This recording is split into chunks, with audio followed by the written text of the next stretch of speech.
नमस्कार, मैं हूं कुमार गजेंद्र। जनपद ऑन द स्पॉट में आपका स्वागत है। केजरीवाल के सबसे खासम खास संजय सिंह की आज उस वक्त हवाइयां उड़ गईं जब संजय सिंह का सामना ईडी से हुआ। अभी तक छाती ठोक ठोक कर ये ऐलान करने वाले संजय सिंह आज बौखला गए, घबरा गए और उनके तन बदन से एयर कंडीशन ऑफिस में भी पसीने छूटने लगे, क्योंकि ईडी ने आज उनसे जिस तरीके के सवाल किए, सचमुच संजय सिंह के पसीने छूट गए और उन्हें आज ये लगने लगा कि अब उन्हें जल्दी जेल से मुक्ति मिलने वाली नहीं है।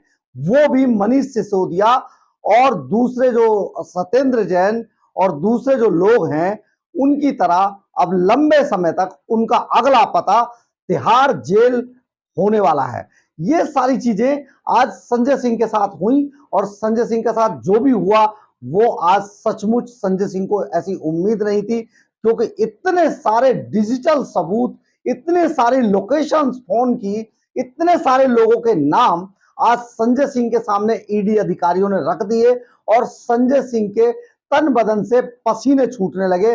संजय सिंह ईडी के सवालों से घबरा गए, बुरी तरीके से थर-थर कांपने लगे।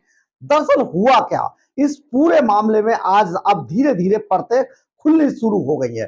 दरअसल जो दिल्ली के अंदर जो शराब घोटाला हुआ था, उस सारे घोटाले का जो मास्टरमाइंड था वो संजय सिंह था। ईडी ने आज जिस तरीके से सारी कहानी दिनेश अरोड़ा के अनुसार, क्योंकि आप समझिए कि दिनेश अरोड़ा एक्साइज पॉलिसी में शराब नीति बदले जाने के मामले में सबसे पहले गिरफ्तार हुआ था। 2 साल से वो, जब से वो पकड़ा गया था तब से जेल में रहा और सरकारी गवाह बनने के बाद वो जेल से बाहर आया। तो जो दिनेश अरोड़ा ने जो अपने बयान दर्ज कराए, उनके अनुसार जो कहानी सामने आई है, ईडी ने जिस तरीके के सवाल आज उनसे संजय सिंह से पूछे, उसमें जो कहानी सामने आई है वो कहानी सचमुच बहुत हिला देने वाली है। दरअसल हुआ क्या कि केजरीवाल सरकार बनने के बाद केजरीवाल एंड कंपनी की नजर शराब के ऊपर थी ही नहीं, क्योंकि शराब को दिल्ली के अंदर जो शराब को जो डिस्ट्रीब्यूट करती है वो डीएसआईडीसी एक पूरा एक डिपार्टमेंट है दिल्ली सरकार के अंदर। लेकिन अब शराब के अंदर माल निकालने की, यानी कि शराब जो थी उसको कैसे कैश किया जाए, पार्टी के लिए उसे कैसे इस्तेमाल किया जाए और व्यक्तिगत रूप में उसे कैसे इस्तेमाल किया जाए, उससे पैसा बनाया जाए, इसके लिए किसी के पास कोई जानकारी या कोई आइडिया नहीं था। वो आइडिया दरअसल देने वाला जो आदमी था वो संजय सिंह थे। जो संजय सिंह और संजय सिंह इसके बाद ही बहुत खास होते चले गए लगातार केजरीवाल के, क्योंकि उन्होंने 2-3 काम बड़े बड़े किए थे जिस वजह से संजय सिंह केजरीवाल के बहुत खासम खास बन गए थे। तो हुआ क्या कि इसमें जो एक आरोपी है दिनेश अरोड़ा, ये दिनेश अरोड़ा के साथ एक और जो शराब कारोबारी है वो है अमित अरोड़ा। दरअसल अमित अरोड़ा की जो शराब की दुकान है वो पीतमपुरा के अंदर है। पीतमपुरा नॉर्थ वेस्ट एरिया है, पड़ता है, रोहिणी के बिल्कुल करीब है और इस पीतमपुरा इलाके में अमित अरोड़ा की शराब की दुकान थी और अमित अरोड़ा चाहता था कि उस शराब की दुकान को ओखला के अंदर उसे शिफ्ट कर ले, यानी कि वो एक काफी बड़ी शराब की दुकान थी और उसे वो अपनी दुकान को, अपने जो शराब का उसका बार था उसको वो ओखला के अंदर ट्रांसफर कराना चाहता था।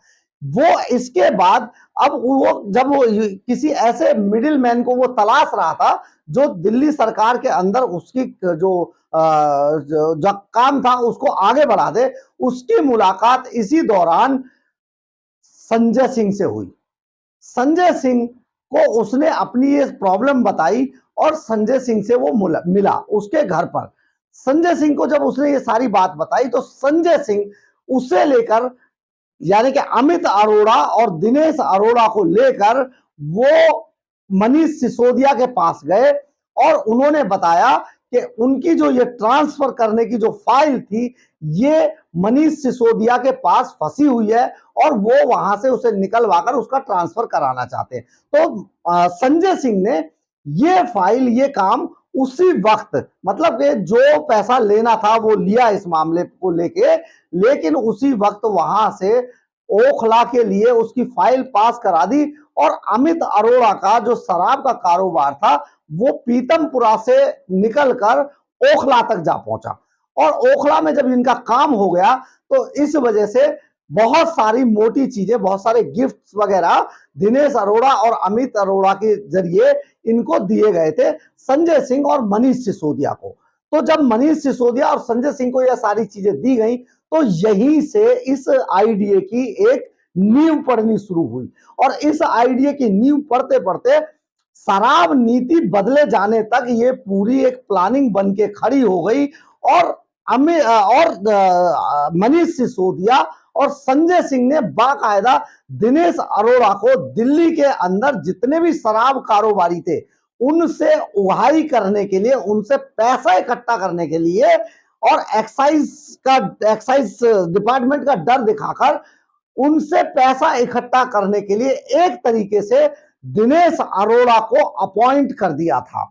इसी अपॉइंट के जरिए दिनेश अरोड़ा ने 82 लाख रुपए सभी शराब के जितने यहां दिल्ली के अंदर काम कर रहे कारोबारी थे उनसे इकट्ठा करके 82 लाख रुपए दिनेश अरोड़ा ने संजय सिंह को दिए थे। और ये 82 लाख रुपए चेक के द्वारा दिए गए थे। इसके बाद इससे खुश होकर मनीष सिसोदिया और संजय सिंह ने दिनेश अरोड़ा की जो मुलाकात है वो अरविंद केजरीवाल के घर पर अरविंद केजरीवाल से कराई, जहां पर दिनेश अरोड़ा ने चेक द्वारा 32 लाख रुपए का चेक अरविंद केजरीवाल को दिया। इसके बाद दिनेश अरोड़ा इस लुटेरी मंडली का यानी कि केजरीवाल एंड कंपनी का सबसे बड़ा एक मीडिएटर बन गया और एक तरीके से लाइजनर बन गया इस कंपनी के लिए। और उन्होंने इसको बढ़ा चढ़ाकर दिनेश अरोड़ा को अपना पूरा सब कुछ इस पॉलिसी के अंदर उन्हें इन्वॉल्व कर दिया। और दिनेश अरोड़ा एंड कंपनी ने संजय सिंह के जरिए केजरीवाल को यह समझाया कि अगर हम दिल्ली के अंदर एक्साइज पॉलिसी को बदल दें यानी कि शराब नीति को चेंज कर दें तो इसमें इतना माल आ जाएगा कि आपको पीछे मुड़कर देखना नहीं पड़ेगा। यहीं से नींव पड़ी शराब नीति को बदलने की। ये सारी जो कहानी थी, ये सारी कहानी के पीछे संजय सिंह एक किरदार था और संजय सिंह ने ही ये पूरी बिसात बिछाई। और यही आइडिया लेकर वो केजरीवाल और मनीष सिसोदिया के पास गए और मनीष सिसोदिया और केजरीवाल संजय सिंह के कहने पर, दिनेश अरोड़ा के कहने पर इस पूरे स्कैंडल में शामिल हो गए और ये पूरा एक गैंग बन गया और इन्होंने अपना काम शुरू कर दिया। लेकिन आप संजय सिंह की चालाकी देखिए, ये सभी आम आदमी पार्टी के जितने लोग हैं ये जहां कहीं भी अपना कोई भी काम, अगर सरकारी काम जो भी करते हैं वहां पर अपने लोगों को घुसा देते हैं, अपने लोगों को बैठा देते हैं। ये इनकी एक पॉलिसी होती है। लेकिन वो सभी लोग जिनको लगवाया जाता है वो काम इन्हीं के लिए कर रहे होते हैं। संजय सिंह ने दिनेश अरोड़ा के शराब कारोबार में जो अपना सबसे खासम खास जो विवेक त्यागी था, उसके संजय सिंह के दो खास आदमी थे, एक सर्वेश मिश्रा और विवेक त्यागी। तो सर्वेश मिश्रा और ये दोनों के दोनों इनके बैग लेके चलते थे और संजय सिंह के एक तरीके से प्राइवेट सेक्रेटरी टाइप के थे। तो इसमें से विवेक त्यागी को दिनेश अरोड़ा के शराब कारोबार में डायरेक्टर बनवा दिया। और डायरेक्टर का काम वो बन गया डायरेक्टर, लेकिन वो काम संजय सिंह के लिए करता था और संजय सिंह को ही वो सारी इंफॉर्मेशन और जितने पैसे उगाही का जो खेल था वो विवेक त्यागी और सर्वेश मिश्रा के जरिए किया जाता था। तो उसने बाकायदा विवेक त्यागी को दिनेश अरोड़ा की शराब कंपनी के अंदर डायरेक्टर तक बनवा दिया था। और ये जिसके लिए संजय सिंह कहते थे वो गरीब लड़का था और वहां से आया, हम उसको सहारा दिए, वो गरीब लड़का दिनेश अरोड़ा की शराब कंपनी के अंदर डायरेक्टर था। आप समझिए किस तरीके से झूठ बोला गया, किस तरीके से शराब नीति को बदला गया। ये पूरी कहानी थी शराब नीति को बदलने की और उसके पीछे जो सबसे बड़ा मास्टरमाइंड था वो संजय सिंह था। संजय सिंह ने ही ये पूरी कहानी रची। संजय सिंह ने ही शराब कारोबार से पैसा निकालने का आइडिया केजरीवाल तक पहुंचाया और उस आइडिया के अंदर केजरीवाल और जो केजरीवाल और ये सारे शामिल हो गए। तो आज इस मामले को लेकर जिस तरीके से ये सवाल पूछे गए, उन सवालों में जो अहम सवाल था, वो सबसे बड़ा सवाल था कि आप दिनेश अरोड़ा को कब और कैसे जानते हैं, दिनेश अरोड़ा से आपकी मुलाकात कब कब और कहां कहां हुई, इसकी जबकि लोकेशंस उनके पास है और ये सारे सवाल उनके पास है। दिनेश अरोड़ा ने कोर्ट में कहा था कि केजरीवाल के हिटमैन विजय नायर ने उसे धमकी दे रखी थी, क्योंकि कल कोर्ट के अंदर ये संजय सिंह ने कह दिया था, पूछा था संजय सिंह के वकील ने कि अगर आपको इतने दिन से पता थी तो आपने ये बात पहले क्यों नहीं बता दी। तो उसने कहा, बदले में दिनेश अरोड़ा ने कहा कि 2 साल से मैंने इसलिए चुप था क्योंकि जो इनका हिटमैन है विजय नायर, जो जेल के अंदर है, उसने मुझे धमकी दे रखी थी, इसलिए मैं चुप था। इसके बाद एक और सवाल दागा गया आज के, क्या आपने दिनेश अरोड़ा और अमित अरोड़ा से अपने निवास पर मीटिंग की थी? अगर मीटिंग हुई थी तो कब और कहां, और उसका एजेंडा क्या था? इस बैठक में कौन कौन शामिल थे? ये सवाल आज कोर्ट के अंदर ये अपने सवालों में ईडी ने ये सवाल भी पूछा है उनसे। और इसमें जो है अमित अरोड़ा, अगला सवाल था कि अमित अरोड़ा की पीतमपुरा की शराब की दुकान को ओखला ट्रांसफर कराने में आपकी क्या भूमिका थी, ये भी एक बड़ा सवाल था। तो उन्होंने इसके इसके भी सारे सबूत उनके पास है। दरअसल अमित अरोड़ा अपनी शराब की दुकान को जो जिस तरीके से ओखला ट्रांसफर कराना चाहता था, और ये फाइल मनीष सिसोदिया के पास फंसी हुई थी, और इसमें जो मदद की थी वो संजय सिंह ने मदद की, और मनीष सिसोदिया से बाकायदा उसकी मीटिंग कराई गई थी, तो इसके जरिए वो ट्रांसफर हुआ। तो इसके बाद जो एक अगला सवाल पूछा ईडी ने कि क्या आपने ही दिनेश अरोड़ा की मनीष सिसोदिया से मीटिंग कराई थी? यहीं से शुरुआत हुई थी कि दिनेश अरोड़ा दिल्ली के शराब कारोबारियों से आम आदमी पार्टी के लिए वसूली मशीन का काम करेगा। ये सारी, मतलब आप समझिए यहीं से। तो ये सारा चीजें ईडी के पास एविडेंस के तौर पर, जो दिनेश अरोड़ा के बयान है उसके आधार पर पूरे सवालों के जवाब पहले से मौजूद है, उनकी लोकेशन मौजूद है, उनके सारा डिजिटल एविडेंस मौजूद है। यानी कि अगर मना करेगा तो भी संजय सिंह फंसेगा, जवाब नहीं देगा तो भी संजय सिंह फंसेगा, और गलत जवाब देगा तो भी संजय सिंह फंसेगा। और इसका जो अगला था कि क्या आपने रेस्टोरेंट मालिकों से पैसा इकट्ठा करने के लिए दिनेश अरोड़ा को कहा था? क्या आपके कहने पर 82 लाख रुपए का चेक दिया गया था संजय सिंह को? ये आपको मिला था 82 लाख रुपए का चेक? ये भी एक बड़ा सवाल पूछा गया। अगला सवाल था, क्या आपने ही दिनेश अरोड़ा को केजरीवाल से मिलवाया था? क्या इस मीटिंग में केजरीवाल को 32 लाख रुपए का चेक दिया गया था? ये भी एविडेंस पहले से ईडी के पास मौजूद है, और वो संजय सिंह से क्रॉस चेक करना चाहते हैं। यानी कि वो इस मामले में पूरी तरीके से अब संजय सिंह के बयानों को रिकॉर्ड कर रहे हैं। तो ये इसके अगला जो सवाल था वो था, क्या दिनेश अरोड़ा ने आप तक 2 करोड़ रुपए पहुंचाए थे? क्या आपके उस रकम को लेने के लिए, आपने उस रकम को लेने के लिए अपने स्टाफ मेंबर सर्वेश मिश्रा को भेजा था? सर्वेश मिश्रा ने, क्योंकि वो 2 करोड़ रुपए की रकम ली थी, तो ये भी एक सवाल था, क्या ये रकम लेने की आपको जानकारी थी? और जब ये रकम ली गई तो उस वक्त आप कहां पर थे? ये सारी भी है।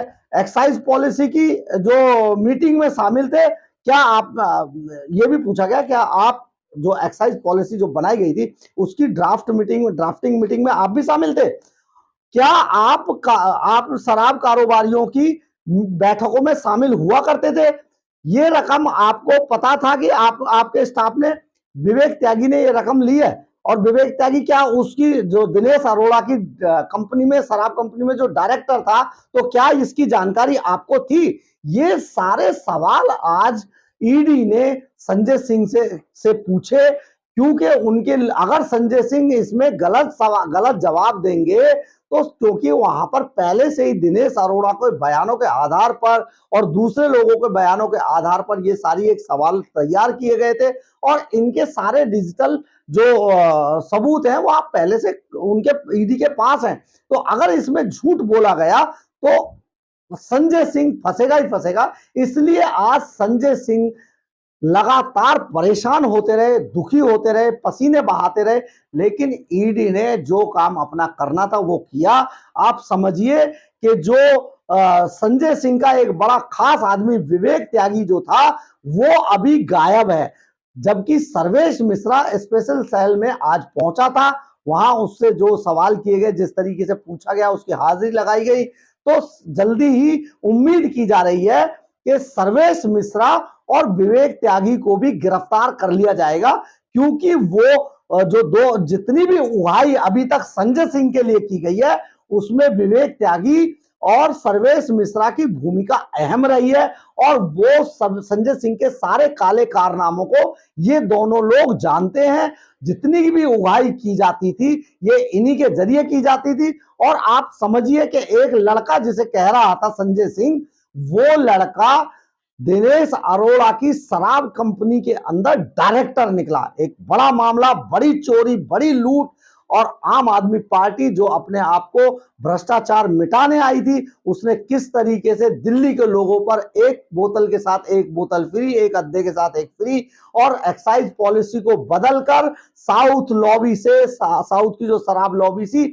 उससे करोड़ों रुपए की वसूली की गई। 100 करोड़ रुपए की पूरी ट्रेल, और बहुत सारे ऐसे सबूत हैं जिसमें साबित होता है कि केजरीवाल एंड कंपनी ने जमकर पैसे की लूट की, और उस लूट को छिपाने के लिए उन्होंने बहुत सारे काले कारनामे किए जो अब खुलकर सामने आ गए हैं। अगर आपको मेरी खबर सही लगी हो तो आप इसे लाइक, सब्सक्राइब और शेयर जरूर करें, इससे हमें ऊर्जा मिलती है। जय हिंद, जय भारत।